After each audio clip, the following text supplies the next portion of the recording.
bugler. I am a bugler for the city of West Bend. I have bugled on Memorial Day. I blew taps last 7 years. So my bugle is pretty experienced. This bugle was given to me when I was 10 years old.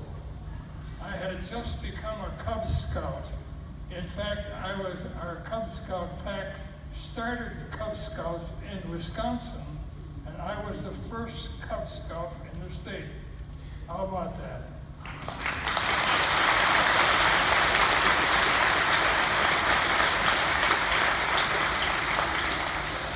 This bugle was given to me by the Scoutmaster of the troop that was sponsoring our Cub Scout pack, and he had used it during World War II.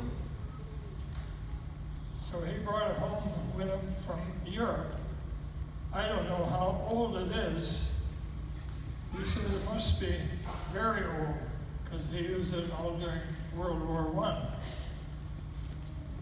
So I have used it ever since I was 10 years old. He said, "You're going to be our troop bugler."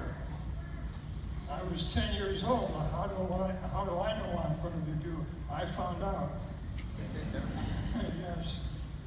So then, during my high school years, I took my bugle to the Boy Scout Drum and Bugle Corps out of Milwaukee. Now there are bugle corps everywhere around. But we were the best. I went to the University of Wisconsin, and I was just ready to graduate from the university when the war started. I was a senior, ready to graduate. And so I joined the Navy and went to officer training school. I got to training school. There were 1,500 men in our classes. And the chief, one of the chiefs said, "There are some bugles down in the storeroom. What should we do with them?" I said, "We'll have a drum and bugle corps." And we did. 30 of us were on bugles and 10 of us with drums. And we led the parades. I'm in the habit of leading parades. It's fun to be with some group of people who like to celebrate, who will observe something such as what we are observing this week. 100 years ago, the Declaration of Independence, wrong one. 100 years ago, it was the end of World War I. And so we are celebrating all over the country and Thanksgiving for a country that celebrates a program helping people to be good, be helpful, and reach out and help those who need us. Well, I told you about the bugle last year. Do you remember that? Well, I think I told you we had horns way back 4,000 years to Moses. Moses used a horn to call people to worship. And not this kind. They had just one long bugle. And they called them to worship by a bugle. Okay. I was wondering what I can play for you on the bugle, but I think there's one reason you're here. That is to celebrate Armistice Day, 100 years. Now the bugle was used for a lot of things. People spoke with it in the Army, in the Navy, and different parts of our civilization. And if you're in Scouts, the Scouts use a bugle. If I'm going to For instance, so I'm going to be the bugler, and I'm going to wake you up. What do I play?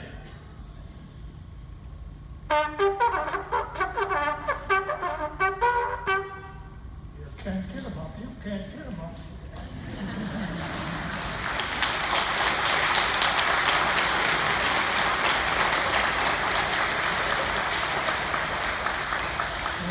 I like that line where it's the bugler's job to call him to dinner.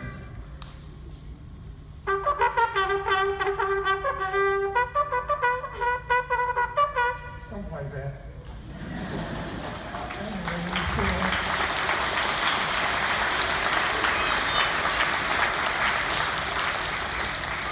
there are a lot of bugle calls because in the Navy was used the bugle on board ship because it was a piercing sound, and each call was for a certain purpose. Nowadays, in my ship, we did not have a bugler. I ended up on a ship called a kind of a tugboat, towing and salvage. Our job, as we went into the Pacific War, we were to help any ship that had need. And I was just one of the 3 officers on the ship and a well-trained crew of about 75 men. I won't call them boys because they became men in a hurry. So I happened to be in the Pacific with this ship, and during the time I was in their ship, they helped 37 ships that had gotten on the beaches, on the rocks, in trouble, no matter what. We were there. We were the only one in the Pacific Ocean at the time, right at the beginning of the war. Those of you will remember the sequence. You remember, of course, the Battle of Midway and the Battle of Coral Sea. That was the beginning of the conquering of the Japanese because that was our first victory over the Japanese. So as we went along, we operated entirely by ourselves. And we were called to help 37 ships in the 2 years I was with the Navy. And there was a real job to do that. We put out the tow line and turn up the engines, 4 big engines, and take them off the rocks, off the beaches, whatever they needed doing. But what I want to do is tell you about, again, not this bugle, which obviously was from before 1918, and here we are, 100 years, so I know it's 100 years old, and I've used it all the way through, except when I was in the Navy. We didn't use the Navy system. Okay. In the Civil War, there were many people who were killed, many who were wounded, and it was very sad. One of the generals in the Civil War is Sunset, and he said, I feel very sorry for these men. Think of a melody or something you can play with your horn that will help them to go to sleep. And so the bugler, who had been sounding the bugle for anything they did, or in the evening, and he blew what we now call taps. And the reason they were doing this was to settle them down, to think of nice things, and get some sleep. So I will do, I'm not trying to make you sleep.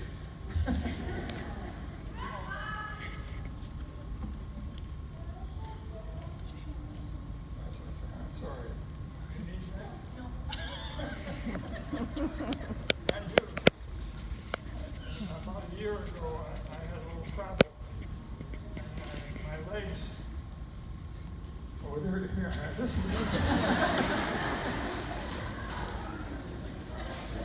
My legs reacted, and I've been kind of crippled since. So I carry a cane, and it's helpful. Yes, and also I play a trumpet. I play in 2 bands in West Bend, and enjoy it very much. Music has been the core of my life from age 10 until now, and now I am 99. I've been playing in 2 bands in West Bend. So the reason now for the bugle, and so I will share with you taps as we know it today, and it's been there all the way through. It's not a very active call. It's a soft. It's meant to be a quieting of a crowd of men who are in a hospital or trying to get some sleep. Okay?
Thank you, Harry, very much for coming.